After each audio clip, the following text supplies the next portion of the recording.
As a search engine optimization management tool, I really enjoy using the Firefox browser.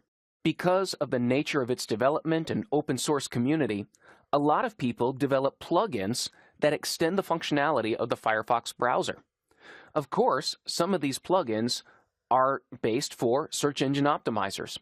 One that I always recommend people install into their Firefox browser, and you can also find these for many other browsers, but Firefox is the primary one. It's the Search Status plugin. After you install it onto the browser, you will find your toolset down at the bottom right-hand side of the browser. Now, just a quick look at some of the functions that it will provide. The first thing is it will give PageRank. Now, PageRank, depending upon who you talk to in the SEO community, some people think it is very important, others think it is a waste of time. My personal opinion is that I really don't pay much attention to PageRank. A few years ago, it was something to know about, but it really wasn't something you could control or develop. And so PageRank is simply Google's assessment of the importance of a web page.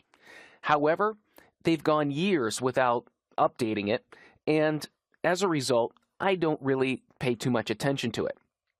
Alexa is a company that attempts to give a popularity rating to a website in comparison to other websites online.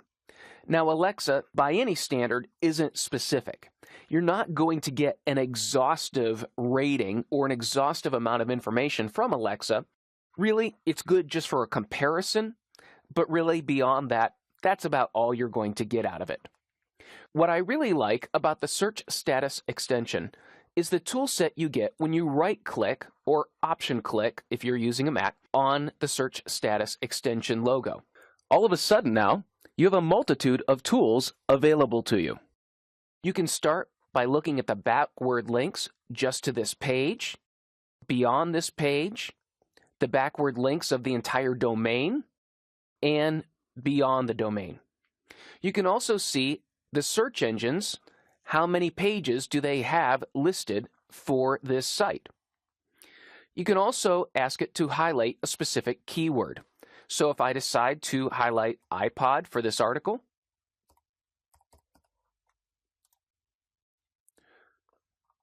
all of the words are now highlighted. So that certainly helps if I'm looking to see how many times a word appears on a page. You can also look at keyword density.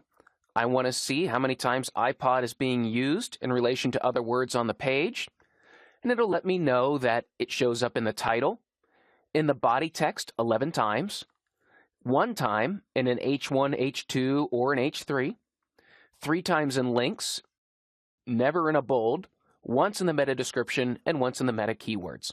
So it gives me an overview of how many times a specific word is used in ideal optimization areas. It will also allow you to look at the who is, look at the page or the domain in archive.org, or also just look at the meta tags. This is a great function that allows you to very quickly, especially for a competitor site, get a sense of what words a competitor is optimizing for. You can get in and very quickly see the title, keywords, meta description of that page without going in and looking at the code.